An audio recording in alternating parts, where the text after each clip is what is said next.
Bonjour à tous, alors aujourd'hui on est en compagnie d'Antoine Nowakowski qui est cavalier de dressage, qui a une philosophie un petit peu particulière je pense dans le milieu du dressage et aujourd'hui on va discuter de son parcours, comment est-ce qu'il est arrivé où il est aujourd'hui. Cette année Antoine il est vice-champion de France des 7 ans, c'est bien ça? Ouais, je me trompe pas. tout à fait. Et il va à Verden la semaine prochaine pour les championnats du monde des jeunes chevaux. Ça va être intéressant donc de voir comment un cavalier comme Antoine peut venir peut-être changer un petit peu le sport à sa façon avec une démarche plus respectueuse du cheval. Bonjour Antoine. Salut Pauline.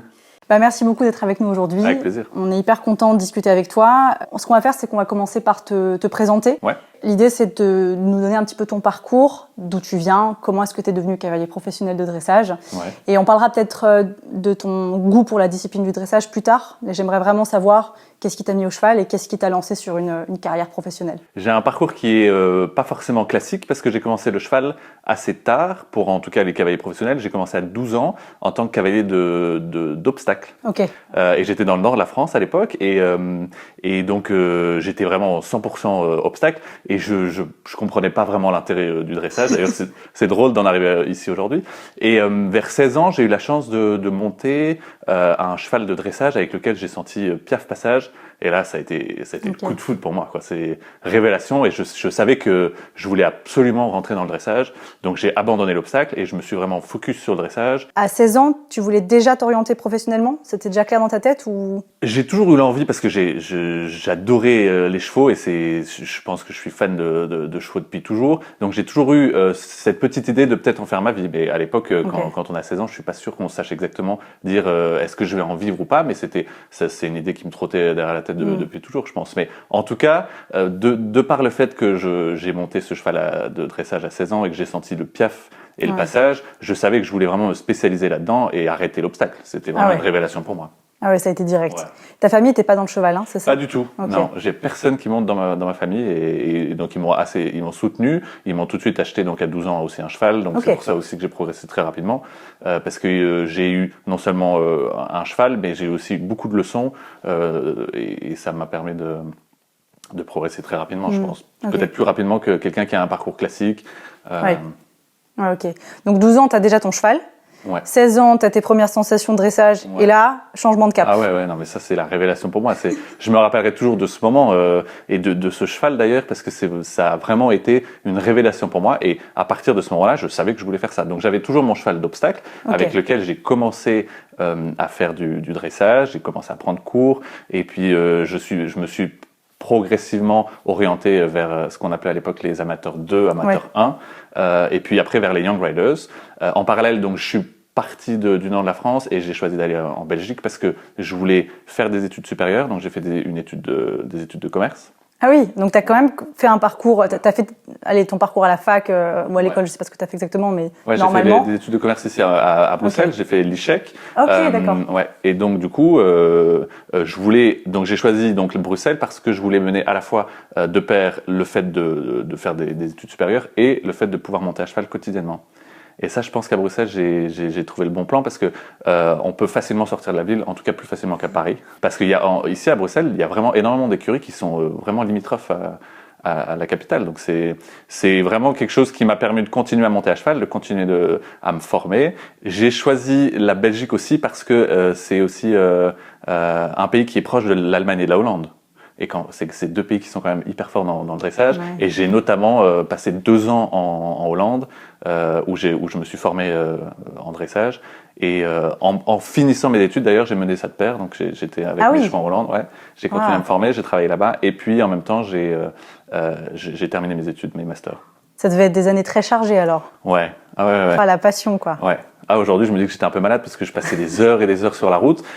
Mais par contre, je le referai parce que j'ai gagné tellement d'expérience. C'était génial. Et donc, en ayant terminé mes études et cette formation, je suis revenu vers la Belgique avec mes chevaux. Et c'est là que je me suis réellement professionnalisé. J'ai commencé vraiment à donner des cours, à monter des chevaux, à valoriser les chevaux en compétition. Et j'ai rencontré après ma femme avec laquelle on a monté ce projet d'écurie de dressage ici en Belgique, dans le Brabant wallon. Et ça fait combien de temps du coup que vous êtes sur place dans votre écurie? Ça fait 5 ans maintenant. Ah oui, déjà quand même. Ok. Ouais. Et donc avant ça, tu étais itinérant, tu avais tes chevaux dans une écurie et tu donnais cours. Ouais. Ok. J'étais vraiment itinérant, je donnais cours à droite à gauche. J'avais aussi pas mal de propriétaires qui me demandaient de monter leurs chevaux et de valoriser, mais il n'y avait pas une écurie, une base fixe. Une base fixe qui t'appartient. Voilà. Comme aujourd'hui. Ouais. Mais du coup, ça serait intéressant je pense qu'on peut direct embrayer sur ton écurie. Ouais. Parce que, pour les gens qui ne sont pas en Belgique et qui donc ne sont pas au courant à quel point il y a peu de terrain et donc il y a peu d'écuries où les chevaux sortent régulièrement en prairie, d'autant plus dans les écuries plutôt orientées sport comme la tienne. Tu peux nous parler un petit peu de c'est quoi ta philosophie dans ton écurie? Est-ce que les chevaux sortent tous les jours? Comment est-ce que vous les nourrissez? Enfin, nous donner un peu. Ouais. C'est quoi d'être aux écuries du Moulin? C'est quoi l'état d'esprit? Alors, nous, on sort nos chevaux 365 jours par an, que ce soit été comme hiver. On pense que les chevaux ont des besoins de base et on essaye, c'est pas qu'on essaye, on les respecte vraiment au maximum. Donc, ils sortent tous les matins, tous les jours, qu'il pleuve, qu'il vente. On a des grands box. On essaie qu'ils aient aussi la possibilité de regarder à l'intérieur et à l'extérieur. On fait aussi très attention à nos pistes, à la qualité de notre sol, parce que c'est pour optimiser leur performance. Comme on n'est pas beaucoup de chevaux, on a une écurie, on a 5 hectares, mais on n'a que 22 ou 23 chevaux ici. Et on essaye vraiment de leur apporter un maximum de vigilance. On est très vigilant avec les chevaux.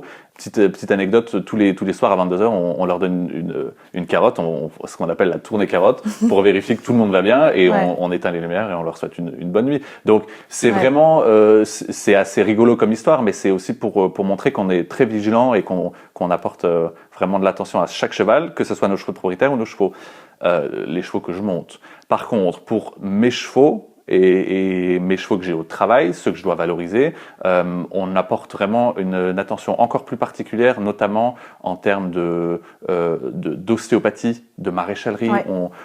L'ostéopathie, c'est tous les 3 mois, on les fait checker, pas forcément pour les faire, mais pour vérifier que tout va bien. En prévention, en fait. Exactement, de la prévention. La maréchalerie, on fait ça toutes les 6 semaines. On essaye vraiment. C'est pas qu'on a des ferrures orthopédiques systématiquement, mais on essaye vraiment d'adapter la ferrure, de prendre le temps d'analyser le cheval. On fait des radios aussi sur nos chevaux. On fait des radios des pieds pour pouvoir vraiment optimiser la ferrure. On fait aussi des massages, un peu de shiatsu. Donc ils sont vraiment traités comme des sportifs de haut niveau. Ouais. On utilise aussi la technologie Beamer. C'est vraiment une technologie qui permet de favoriser et d'optimiser la microcirculation. Donc c'est toutes des petites techniques, mais juste pour dire qu'on les traite vraiment comme des sportifs de haut niveau, comme des athlètes. Ouais. Donc il y a vraiment, parce qu'il y a, je sais pas ce que tu en penses, mais il y a beaucoup d'écuries aujourd'hui où on tient ce discours-là, on traite nos chevaux comme des athlètes, mais ils sortent pas, ils marchent pas, ils mangent pas de foin. Ouais. Donc là pour le coup c'est l'application, la réelle application et mise en pratique du discours. Et donc, oui, parce qu'on entend souvent les gens dire qu'effectivement les chevaux quand ils commencent à faire du haut niveau, ils ont une valeur marchande et une valeur financière. Effectivement c'est le cas, ça vaut beaucoup d'argent, mais avant tout ça reste quand même des chevaux qui ont des besoins. Donc et je trouve pas ça spécialement plus risqué d'avoir mon cheval en prairie qui est habitué à y aller tous les jours et qui finalement ils ont l'habitude, ils savent comment se comporter, ils savent se gérer, c'est important d'apprendre aux chevaux à se gérer. Ça fait partie d'une philosophie. En tout cas, c'est la philosophie que nous on essaie de mener dans nos écuries. Et donc ça fait 5 ans que vous faites ça. Ouais. Et tout s'est toujours bien passé. Bah ouais. on touche du bois, vraiment. C'est déjà un bel exemple. C'est 5 ans d'expérience qui prouvent qu'a priori les chevaux peuvent sortir et survivre. Oui, bien sûr. Après, les accidents arrivent toujours, mais j'ai entendu j'ai des tas d'exemples à te raconter aussi de chevaux qui au box se sont blessés parce qu'ils ont fait un peu les cons au moment de la nourriture. Donc, il faut aussi remettre ça dans son contexte. Un cheval, c'est un animal qui, si on lui apprend dès son plus jeune âge, je pense qu'il est capable de se gérer lui-même. Ouais, absolument. Je pars de ce principe-là. Ouais. Nous, on va beaucoup sur la route, on voit beaucoup de cavaliers, c'est quand même assez rare. Enfin, je sais pas si tu vois, tu fais le constat ou si tu t'en rends pas forcément compte, mais aujourd'hui, je trouve qu'il y a de plus en plus de cavaliers qui font cet effort-là, mais c'est pas encore la norme. Non, c'est vrai. Tu vois, c'est encore comment, à ton avis, comment est-ce que peut-être en donnant ce genre d'exemple, comment est-ce qu'on va faire pour que on évolue dans un sens qui est plus cheval dans le sport aujourd'hui?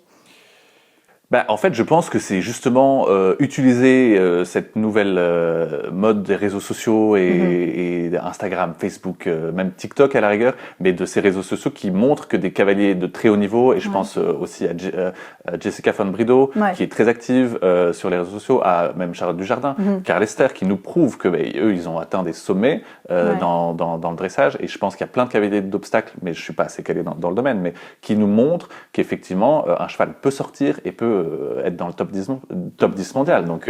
Donc c'est vraiment essayer de peut-être moins parler de ces cavaliers qui respectent peut-être moins le cheval dans ses besoins primaires, mais plutôt mettre en avant justement ces cavaliers-là. Et si aujourd'hui, moi, je peux contribuer au fait d'apporter un petit peu mon soutien à cette nouvelle vague, un petit peu de cavaliers, de jeunes cavaliers un peu 2.0, ça c'est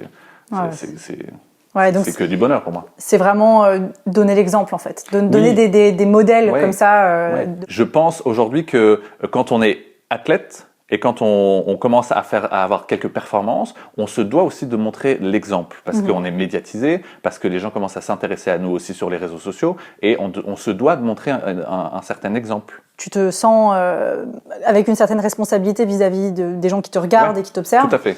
Et du coup, tu parles justement de cet aspect de justement cette vie d'athlète. J'aimerais qu'on parle un petit peu à un moment du horsemanship, mais ça on en parlera après. Mais avant ça, j'aimerais un peu te demander, tu as eu des résultats récemment. Est-ce que tu peux nous parler un petit peu donc de ce titre de vice-champion de France et nous raconter un peu les coulisses de cette victoire-là?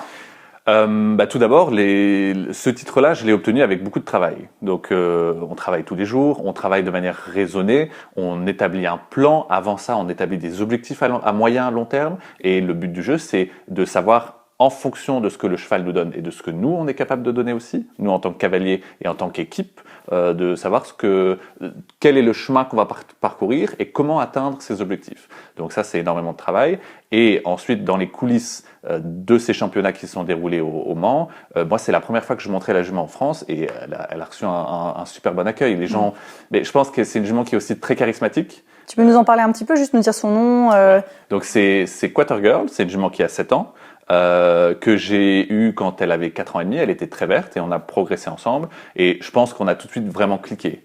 C'est vraiment une jument avec laquelle je m'entends extrêmement bien et j'ai vraiment plaisir à la monter et je pense qu'on a une connexion un peu spéciale.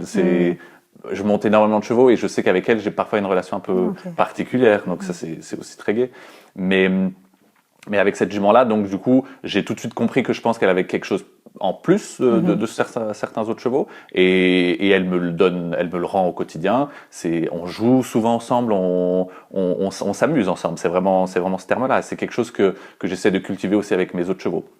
Mais donc pour les coulisses de ces championnats de France, c'est la première fois que la jument a été présentée en France, et puis elle a reçu un accueil formidable. Les gens la trouvent très charismatique, ils l'apprécient, ils l'ont vraiment appréciée et on a passé un super moment. C'était vraiment génial. Je vais avoir des super souvenirs. On a des super souvenirs de ce moment-là. Ouais, c'est top. Et donc là, la suite, tu peux nous en parler aussi? La suite, là, c'est les championnats du monde de jeunes chevaux qui se préparent. Donc on part dans moins de 2 semaines. Donc il faut tout mettre en préparation. J'essaie de pas trop changer ma routine parce qu'effectivement la jument, que ce soit la jument ou même moi, on a besoin de garder cette routine. Après, on a beaucoup de petits détails à régler, que ce soit technique, mais aussi au niveau de l'organisation, le transport, tout simplement, aussi préparer les affaires des concours, donc toutes ces petites choses-là. Mais voilà, donc ça c'est l'objectif vraiment très court terme, ces championnats du monde, pouvoir performer là-bas. Et surtout, continuer à s'amuser tout en performant. Parce que c'est ça aussi l'important, c'est de se dire, effectivement, on doit performer, mais le but du jeu, c'est aussi de continuer à s'amuser et de faire en sorte qu'on revienne avec des bons souvenirs. Parce que qu'on fasse des très bons résultats ou des moins bons, finalement, c'est aussi le jeu. C'est le jeu de la compétition. Et la jument peut effectivement avoir peur un peu de quelque chose. Elle peut faire une faute dans un mouvement. C'est quelque chose que je suis incapable d'anticiper maintenant. Donc j'essaie de relativiser et de continuer à ne pas me mettre la pression trop vite. C'était premier championnat du monde? Ouais, premier championnat du monde. Alors, ça fait quoi? C'est génial. C'est génial. Moi, c'est vraiment un objectif que je m'étais fixé, je pense, depuis début de l'année dernière. Ah oui, ok. Ouais. Ah, donc objectif rempli. Objectif rempli. Génial. Bah, c'est top. Ouais, Bravo. je suis très content. Début 2020, j'avais vraiment commencé à regarder un petit peu ma saison de concours et savoir comment optimiser ma préparation pour justement arriver à décrocher cette sélection. Bah, bravo, félicitations. Merci beaucoup. C'est Ouais, chouette. je suis content. Bah ouais. Et du coup, moi, j'ai plein de questions, hein, mais on va essayer de tout faire dans l'ordre. Pourquoi le dressage? Qu'est-ce que tu aimes dans le dressage? Alors, le dressage, c'est déjà quelque chose qui est extrêmement technique. Donc, c'est quelque chose que j'adore, c'est la recherche de cette perfection, de cette technicité, c'est quelque chose qui me plaît énormément. Mais après ça, c'est énormément de sensations. C'est des sensations, c'est une communication avec le cheval, c'est le fait de se retrouver en harmonie avec le cheval, de communiquer avec lui, de jouer avec lui. Ça, c'est l'expression que je ressors régulièrement, mais c'est vraiment cette impression de jouer avec lui au quotidien et dans tous les exercices. Ça, c'est le dressage et c'est ce que j'aime. C'est marrant parce que c'est pas souvent ce qu'on entend du dressage. Ouais. Jouer avec le cheval, tu vois. Ouais. Moi, je crois, après, c'est un avis complètement subjectif, mais je pense qu'il y a beaucoup de cavaliers qui voient le dressage comme une discipline ultra rigoureuse, ultra sérieuse, où les gens sont un peu coincés. Non, mais complètement. Et c'est ça aussi qu'on aime dans le dressage. C'est le côté rigoureux, très précis, perfectionniste, comme tu disais. Mais je pense qu'il y en a, du coup, qui l'abordent de façon très rigide et pas forcément fun. Et toi, quand tu en parles, on le voit, t'as le sourire jusque-là, t'aimes ton cheval, et tu parles de jouer avec, et que ça soit vraiment une collaboration. Et je trouve ça top. Enfin, c'est génial, parce que je pense que ça peut complètement changer la façon dont les chevaux le prennent aussi. Parce que je pense qu'il y a des deux, effectivement, c'est quelque chose de très rigoureux. Quand on doit arriver à une lettre, c'est à la lettre. Et le cheval, on peut pas permettre qu'il se décale d'un mètre ou à droite ou à gauche. Donc effectivement, il y a une part très rigoureuse, mais pour autant, je pense qu'on peut aussi, de temps en temps, mettre ça de côté et s'amuser un peu avec les chevaux. Leur apprendre à s'épanouir différemment et à s'ouvrir vers d'autres horizons. Moi, de temps en temps, je saute aussi un petit peu. Je fais des trucs un peu bancals, mais ça ne m'empêche pas que 3 ou 4 fois par semaine, quand je reviens à des exercices plus classiques, je suis rigoureux à 400% et c'est au millimètre près. Mais de temps en temps, je m'accorde aussi des séances où on oublie et puis on fait autre chose. Ouais. Donc en fait, des sas, un peu de décompression, entre guillemets. Complètement. Parce que le dressage, selon moi, c'est aussi jouer un petit peu avec l'énergie du cheval. C'est-à-dire qu'effectivement, quand on arrive au niveau ou quand on arrive dans des épreuves qui sont un peu techniques, on a besoin de créer énormément d'énergie dans le cheval. Donc je pense que ça leur demande énormément d'efforts physiques, ça c'est sûr, mais aussi énormément d'efforts mentaux. Ouais. Donc il faut prendre ça en considération et se dire que de temps en temps, il faut travailler le mental du cheval et parfois faire off, de côté, on oublie tout, on fait quelque chose complètement à côté de la plaque, puis on revient à un travail extrêmement technique. Parce qu'aujourd'hui, moi, je joue avec mes chevaux tout le temps, mais quand je travaille aussi de manière très rigoureuse, et même dans ce travail-là, j'arrive à recréer ce jeu. Alors du coup, parfaite transition. Tu te doutes de ce que je vais te demander? Non. Bah si, parce que du coup, par exemple, si des gens te suivent sur Instagram, ils peuvent voir que tu postes plein de trucs où tu es en cordelette avec ta jument. Ouais. On en a un peu parlé. Toi, le horsemanship, initialement, c'est pas quelque chose auquel t'es formé. Pas du tout. Mais par contre, j'ai l'impression de l'extérieur que de plus en plus, tu fais des trucs tout seul, tu te mets en cordelette, tu sautes en cordelette avec ta jument, de dressage. Bon, déjà, des dresseurs qui sautent, c'est pas tous les jours, mais alors en cordelette, on n'en parle même pas. Je suis d'accord que... Qu'est-ce qui te prend? Mais tu es fou. Mais oui, parfois je me demande aussi, si je suis un peu fou, mais... Mais j'aimerais un peu avoir ton... Enfin voilà, moi c'est mon métier, donc c'est vrai que ça m'intéresse d'autant plus de savoir... Pourquoi tu fais ça? Quel intérêt tu trouves dans ce genre de pratique-là et comment tu t'y es mis aussi? Ouais. Alors, comment je me suis mis à la cordelette, c'est pendant le confinement. Tout bêtement en fait, il y avait pas de concours, on commençait vraiment à tourner en rond. Je m'ennuyais, je sentais les chevaux qui commençaient à s'ennuyer. Je me suis dit tiens, on va essayer ça. C'est quelque chose, honnêtement, c'est quelque chose qui me trottait déjà dans la tête depuis pas mal de temps, mais j'avais jamais pris le temps de le faire. À l'époque, j'avais pas la structure non plus pour le faire, donc c'est énormément de choses qui m'ont laissé qui ont laissé un peu ce projet de côté, mais c'est quelque chose qui était toujours dans ma tête. Et pendant le confinement, je me suis dit tiens, on va essayer. Et c'est venu hyper rapidement. Et j'ai d'abord fait ça vraiment pour m'amuser, mais tout de suite, quand je me rappelle, quand j'ai fini cette première séance en cordelette, ou ces premières séances en cordelette, je me suis tout de suite rendu compte de l'effet positif que ça apportait à mes chevaux, en tout cas à ma jument. Et alors, c'est quoi justement ces effets positifs? C'est le fait de pouvoir créer un peu plus de confiance de connexion, c'est d'appréhender le cheval d'une manière complètement différente. Parce que je pense que, et je mets au défi n'importe quel cavalier qui regarde cette vidéo, d'enlever ce bridon et de commencer à trotter ou à galoper juste avec une corde autour du cou. Quand on l'a jamais fait, c'est une sensation qui est vraiment hyper particulière. Ouais. Mais c'est génial. C'est une sensation à l'état brut. C'est absolument génial. Moi, je suis fasciné. Mais ça m'apporte aussi quelque chose dans mon travail quand je retourne quand je retourne avec un bridon ou une bride, ça m'apporte aussi beaucoup de perméabilité. Le cheval a envie de jouer plus avec moi. Il est complètement connecté. Donc c'est quelque chose que j'ai continué à faire parce que la saison de concours a repris. Mais j'ai continué à le faire. Donc tu l'insères toujours dans ton planning? Ouais. Toutes les semaines. Toutes les semaines? Une fois par semaine. Ouais. Et j'essaye maintenant de développer ça avec tous mes chevaux. Ok, génial, c'est rare ça. Ouais. Donc là, j'ai un cheval de propriétaire. Ouais, justement. J'ai un cheval de propriétaire qui a 6 ans, avec lequel on commence à faire ça. Et donc ça se passe très bien. Et puis j'ai mon nouveau cheval aussi de 5 ans qui s'appelle Dalmor Boy, qui est arrivé pendant les championnats de France. Il est arrivé aux écuries, donc c'est encore très frais. C'est un cheval qui a beaucoup de caractère et qui, je pense qu'il a pas mal de potentiel. Mais je ne sais pas encore exactement quel sera son planning de concours pour l'année prochaine, parce que j'ai vraiment besoin de temps pour me fixer les objectifs. Mais c'est sûr qu'avec lui, je vais aussi l'essayer. Je pense à la cordelette tout le temps maintenant. Mais voilà, ça c'est quelque chose que je veux vraiment ancrer dans mon travail avec tous les chevaux. Donc ça fera partie intégrante de ton travail d'entraînement en fait. Oui. Après, j'ai aussi un boulot, c'est celui de valoriser les chevaux de propriétaires. Ouais.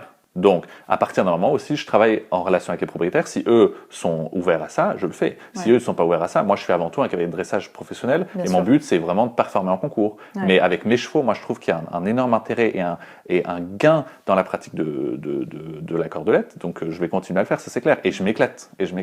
En fait, ce qui est intéressant, c'est dans ton discours, ce que je comprends, c'est qu'il y a du gagnant-gagnant aussi bien pour le cheval, pour le bien-être et pour même la performance du cheval, que pour toi, d'obtenir quelque chose du cheval pour te permettre d'améliorer peut-être tes résultats en concours plus tard.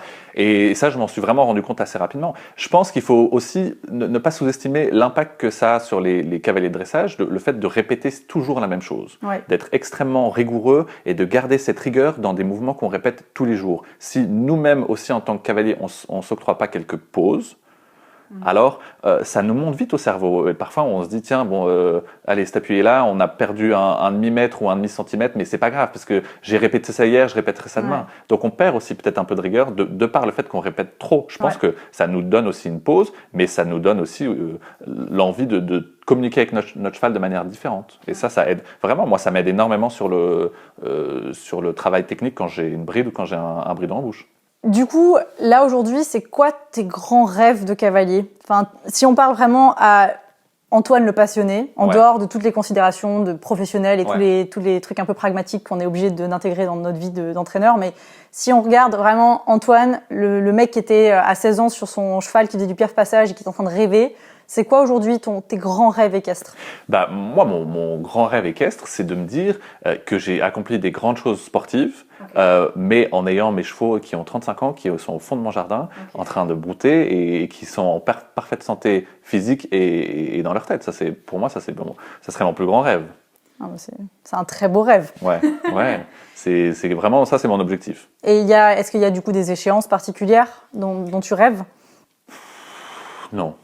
Pas spécialement les JO, je sais pas. Oui, bien sûr, j'ai envie d'y participer, mais mon rêve, avant tout, moi, c'est aussi de construire une famille, c'est d'être heureux, des choses assez simples en fait. C'est vraiment d'être bien en harmonie avec toute ma famille, de créer quelque chose d'agréable pour moi Donc une vraie performance technique, mais en équilibre en fait, aussi bien pour toi que pour les chevaux. Je pense que aujourd'hui, le fait de viser des grosses échéances, c'est plus un objectif sportif et professionnel plutôt qu'un rêve.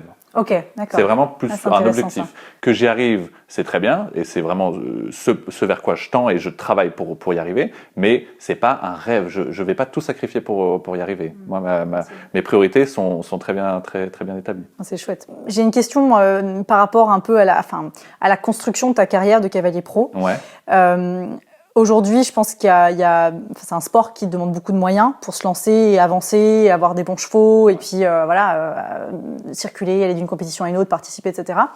Comment est-ce que tu as fait pour réussir à arriver là où tu en es? Est-ce que tu as eu du soutien de ta famille? Est-ce que tu as bossé comme un malade? C'est quoi le parcours pragmatique, vraiment, pour arriver là où tu en es? Je pense que tu as raison sur un point. C'est-à-dire que pour arriver vers le haut niveau, ça demande énormément de moyens. Ne serait-ce que pour entretenir le cheval. Surtout quand tu mets autant de soins. Voilà, l'ostéopathie, la maréchalerie, l'entraînement. Parce que ça, on n'en a pas parlé encore, mais l'entraînement, moi je suis suivi toutes les semaines. Quoi qu'il arrive, à nouveau, quel que soit le temps, quelle que soit la météo, toutes les semaines, je suis suivi, je continue à me former. C'est quelque chose que les gens ne réalisent pas forcément, puisque on se présente comme cavalier professionnel, mais on a aussi besoin de continuer à se former, comme tout professionnel, je pense.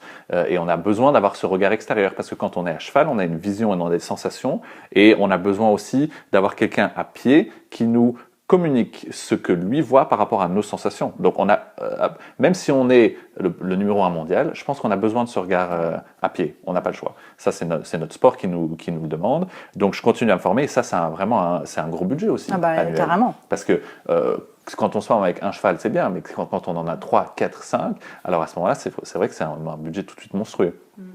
Après, quand on veut faire du haut niveau, on va aussi être honnête, les chevaux, ils coûtent aussi ils coûtent de l'argent. Mais on n'est pas obligé non plus de rentrer dans des sommes tout de suite astronomiques comme on peut l'entendre aujourd'hui. Les gens, ils se montent un peu la tête, je pense, parfois en se disant mais tel cheval a été acheté autant et autant. Et effectivement, ça peut monter très vite et les chevaux sont extraordinaires. Ça, je ne dis pas le contraire. Mais on n'est pas forcément obligé d'emprunter ce chemin-là pour arriver à faire niveau. Pas tout le temps. Donc voilà, ça je pense. J'ai eu effectivement la chance, j'ai la chance d'être extrêmement bien entouré. J'ai une famille qui me soutient. Ça c'est la meilleure chose qui me soit. J'ai une famille, une belle famille, une femme qui me soutient au quotidien. Ça c'est quelque chose qui n'a pas de prix, parce que c'est aussi beaucoup de travail, comme tu l'as dit tout à l'heure, c'est du travail. Il ne faut pas avoir peur de se lever tôt le matin, de faire des journées à rallonge, sans pour autant avoir énormément de reconnaissance, parce que le dressage n'est pas très médiatisé, sans avoir énormément de reconnaissance, sans gagner sa vie avec des sommes dérisoires, comme peuvent le faire même les cavaliers de jumping, ils gagnent mieux leur vie, ça c'est sûr. Ouais. Donc il faut avoir conscience de ça et se dire pourquoi est-ce qu'on fait ce sport-là. Parce qu'aujourd'hui, on a des exemples comme par exemple Catherine Dufour, la Danoise, qui je pense est un exemple qui peut inspirer beaucoup de jeunes, beaucoup de jeunes cavaliers, parce que c'est une malade, quoi. Elle est partie sans être fille de milliardaire ou autre. Non. Et t'as, comme toi, sa famille qui entoure et qui soutient autant qu'ils peuvent. Ouais. Et elle bosse, elle a des journées complètement dingues. Et je trouve que moi par exemple, tu vois, j'ai pas de moyens, je suis pas non plus à plaindre, mais je viens pas d'une famille de gens riches et j'aurais pas des gens qui vont m'aider derrière financièrement pour des chevaux. Voir des gens comme Catherine, tu te dis putain, avec de l'énergie, de la motivation, en fait, on peut faire des trucs vachement dingues. Ouais. Et je sais pas si toi ça te parle et si toi ce genre d'exemple t'inspire.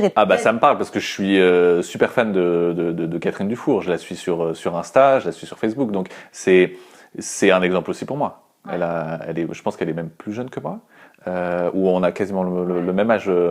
Mais en tout cas, c'est réellement un exemple pour moi. Elle a un talent dingue, monstrueux, et elle fait des choses bien. Ouais. Donc ça, c'est vraiment un exemple. Il faut parfois savoir aussi dire, ok, cette personne-là, elle doit être prise comme exemple. Jessica Van Brido, Charlotte Dujardin, Carl Lester, Catherine Dufour aussi, c'est des gens qu'on doit prendre comme exemple, parce que Catherine Dufour, on voit aussi, et Jessica Van Brido aussi, ils s'entretiennent aussi eux-mêmes comme des athlètes. Absolument. Ça, on n'en parle absolument jamais. Mais c'est quoi ton point de vue là-dessus ? Moi, je suis totalement d'accord. Tous les jours, moi, je m'entretiens, je fais mes gainages, je fais mes étirements pour justement pouvoir continuer à monter 5, 6, 7 chevaux, parce que ça use physiquement. Et c'est quoi, du coup, la journée type dans ta peau ? Alors, journée type, pour moi, c'est je me réveille à 6h30, je commence à monter mes chevaux vers 7h30 jusque 13h, 13h30. L'après-midi, moi, je le réserve à mes cours que je donne soit ici aux écuries, soit à l'extérieur. Et puis j'essaye de me garder vraiment une plage horaire d'une demi-heure, 1 heure tous les jours pour gainage et étirement. Ah ouais, donc t'as des journées énormes. Ouais. Oui, mais bon, c'est chouette. La passion reste intacte malgré la quantité de travail. Oui, ça c'est clair. Ouais, ça c'est génial. Ça c'est clair. Il y a beaucoup de débats en ce moment en dressage. Ouais. On a notamment le débat du chapeau. Il y a eu toute une liste de cavaliers qui s'est opposée à ça. Donc en fait de supprimer le chapeau et de rendre le casque obligatoire. Ouais. Quel est ton avis là-dessus? Moi je suis d'avis pour qu'on laisse les athlètes de haut niveau choisir. Pourquoi? Je pense. Parce que c'est une question de tradition. Ok. Je pense que quand on arrive au haut niveau, on doit pouvoir continuer à choisir par respect des traditions, qu'on impose le port de la bombe dans les compétitions nationales. Pour moi, ça me dérange pas. Mais quand on arrive dans des CDI 5 étoiles ou Coupe du Monde, etc., je pense que on doit pouvoir laisser le choix. Par contre, je pense que, et ça on en a parlé un peu tout à l'heure, on a aussi les grands cavaliers ont le devoir aussi de montrer l'exemple. Donc à la maison, quand ils montent leurs chevaux, je pense que c'est quand même pas mal, surtout s'ils sont très présents sur les réseaux sociaux, de montrer qu'ils montent avec une bombe, juste pour apprendre les bons réflexes aux jeunes cavaliers qui les suivent et qui les admirent. Et alors, l'autre débat, c'est est-ce qu'aujourd'hui on a encore besoin de la bride à très haut niveau? Est-ce que les chevaux modernes, parce que pareil, on voit beaucoup de cavaliers de haut niveau en parler, et dire qu'en fait finalement avec un filet simple, on pourrait faire les grands prix sans aucun problème avec les chevaux modernes. Qu'est-ce que tu en penses? Je pense c'est un faux débat dans un sens. C'est-à-dire que que ce soit en filet ou en bride, finalement, je pense que la bride a très mauvaise presse. On pense que c'est tout de suite dur, que c'est contraignant, etc. Je pense que si elle est bien utilisée, il n'y a pas de raison que ce soit plus dur que de monter en filet. C'est sûr que si on l'utilise mal, c'est un outil qui peut faire des ravages. Mais moi, je vois pas le problème de monter en bride. Je pense qu'il n'y a pas de problème à ça quand on l'utilise bien. Ouais, parce que le débat porte aussi sur le fait qu'on pourrait avoir le choix, tu vois, par exemple sur le Grand Prix. Est-ce que pour toi, ça ferait sens qu'on mette en compétition quelqu'un avec une bride et quelqu'un en filet simple à côté? Ou est-ce que ça change rien? Est-ce que c'est... C'est difficile pour moi de répondre parce que c'est vraiment difficile pour moi de répondre parce que dans un sens j'aurais tendance à dire oui effectivement pourquoi ne pas monter en bridon plutôt qu'en bride, mais est-ce que ça a réellement le même pied d'égalité? Ça je ne sais pas dire. T'as encore besoin peut-être de toi faire ton opinion là-dessus avant. Je pense qu'il y a des gens qui sont aussi beaucoup plus calés et qui sont payés et qui ont beaucoup plus de compétences pour regarder au niveau technique les critères qu'ils utilisent pour comparer. C'est ça aussi. Le dressage, c'est quels critères on utilise pour comparer deux couples différents. Oui, tout à fait. Donc c'est en ça que c'est... Ouais, moi, je n'ai pas vraiment d'avis sur la question. Ouais. Mais en tout cas, sur le fait qu'on trouve que la bride est toujours est plus dure que le filet, ça, je suis pas forcément d'accord avec ça. Donc c'est son usage, en fait. Il faut l'user de la bonne manière. En fait, c'est vrai que je trouve ça intéressant d'aborder ces questions simplement parce que je trouve que tu as quand même un peu encore une distance entre l'avis du grand public et ce qui peut se passer réellement. Tu vois, tu as toute une partie de personnes qui va être contre le mort. Enfin, c'est un nouveau truc, ça. Bien sûr. Et c'est vrai qu'on se demande toujours, tiens, dans quelle mesure on peut faire en sorte que le dressage, on pourrait parler d'obstacles, mais bon, là, c'est pas le sujet, ait une meilleure image auprès du grand public. Et peut-être qu'en simplifiant les outils qu'on emploie, on pourrait montrer aux gens que en fait pas besoin d'avoir une bride pour réussir à ce niveau-là, que c'est juste une histoire de communication entre le cavalier et le cheval. Je suppose que tous les cavaliers au niveau le savent très bien, mais parfois est-ce que le grand public en a conscience? On n'est pas toujours certain, quoi. Donc on verra comment ça évoluera. Mais du coup, ça m'amène à une question sur ta pédagogie, ton enseignement, parce que les cavaliers professionnels, il y a l'aspect modèle dans la façon dont on déroule les reprises en compétition, etc., les résultats et la façon dont on s'y prend et les réseaux sociaux. Mais il y a aussi l'impact direct sur des personnes, sur des cavaliers auxquels tu enseignes. C'est quoi ta philosophie quand tu vas donner cours? Qu'est-ce que tu as envie de transmettre aux cavaliers? Moi, ce que j'ai vraiment envie d'apporter quand je donne cours, c'est de faire comprendre qu'on peut très bien respecter son cheval, mais que le cheval aussi a besoin de nous respecter nous. Donc le dressage, que ce soit du dressage ou de la monte sur le plat vers le complet ou vers le jumping, parce que ça je donne aussi beaucoup de cours à des cavaliers de complet de jumping, c'est aussi on doit donner au cheval un cadre qu'il doit respecter. Et c'est souvent là que je vois quelques incohérences dans le langage corporel des cavaliers. Donc moi je pense que là où je suis réellement bon et technicien, c'est de souligner les incohérences entre ce que la personne aimerait bien faire et ce qu'elle communique à son cheval. Ah oui, c'est intéressant ça. Ouais, c'est vrai. Parce que quand je parle à tous mes élèves, effectivement, ils ont des idées, ils disent oui, mais moi j'aimerais bien faire ci, ça, ci. Oui, ok, mais la manière dont tu le communiques, la logique, l'enchaînement de tes aides, finalement, c'est pas du tout ce que tu transmets à ton cheval. Et il te manque de cadre, parce qu'effectivement, là, ton cheval a fait une erreur. Erreur, ça, c'est pas forcément grave, mais qui dit erreur dit aussi comment transmettre à son cheval qu'il a fait une erreur et qu'il doit recommencer et qu'on va insister jusqu'à temps que le cheval comprenne.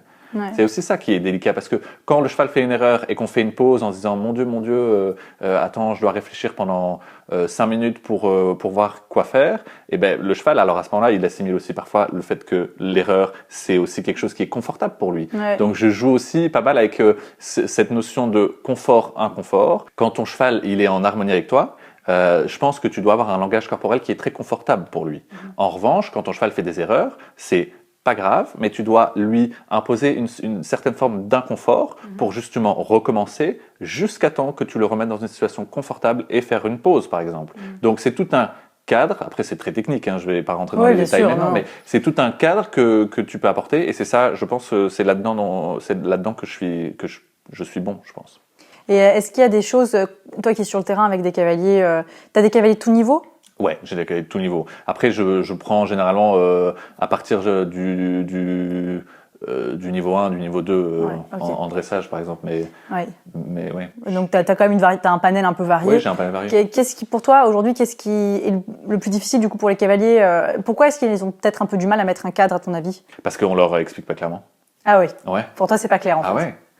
Le nombre de personnes qui me disent mais on m'a jamais expliqué ça comme ça. Ouais. Parce que effectivement, on se focus énormément sur la position des mains, sur la position des talons, etc. Moi, ça, je suis totalement d'accord et je pense, je passe 80% de ma séance à parler de ça. Mais il faut souligner les incohérences qu'on peut avoir parce que c'est un métier, ça s'apprend, c'est de l'apprentissage. Comment communiquer avec son cheval. Et je pense que toi, tu as aussi une formation horsemanship, donc tu comprends aussi, et c'est d'ailleurs plus ton métier que le mien à pied, d'expliquer aux gens comment communiquer avec leurs chevaux. Ben moi, c'est la même chose que j'essaie de faire à cheval. Ouais.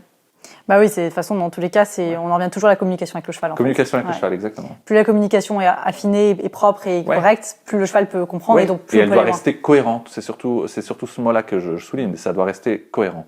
D'accord, ok. Bah écoute, génial. Moi, j'étais ravie de discuter avec toi. Ouais, moi aussi. Ça me fait vraiment plaisir. Ouais, c'est trop bien.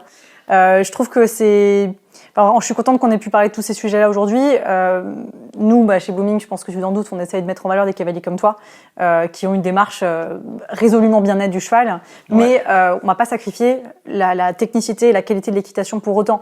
Les deux, je pense que tu es d'accord avec moi, et je pense que des personnes comme toi vont permettre de diffuser ces idées-là et de montrer par l'exemple que on peut très bien être un technicien et faire une équitation qui est de grande qualité, voire même performer à haut niveau, tout en ayant un cheval qui est épanoui, qui s'amuse, mais qui sort tous les jours, qui a une vie de cheval, quoi. Et je pense qu'aujourd'hui, le sport a besoin de ça, donc merci beaucoup. Merci à vous.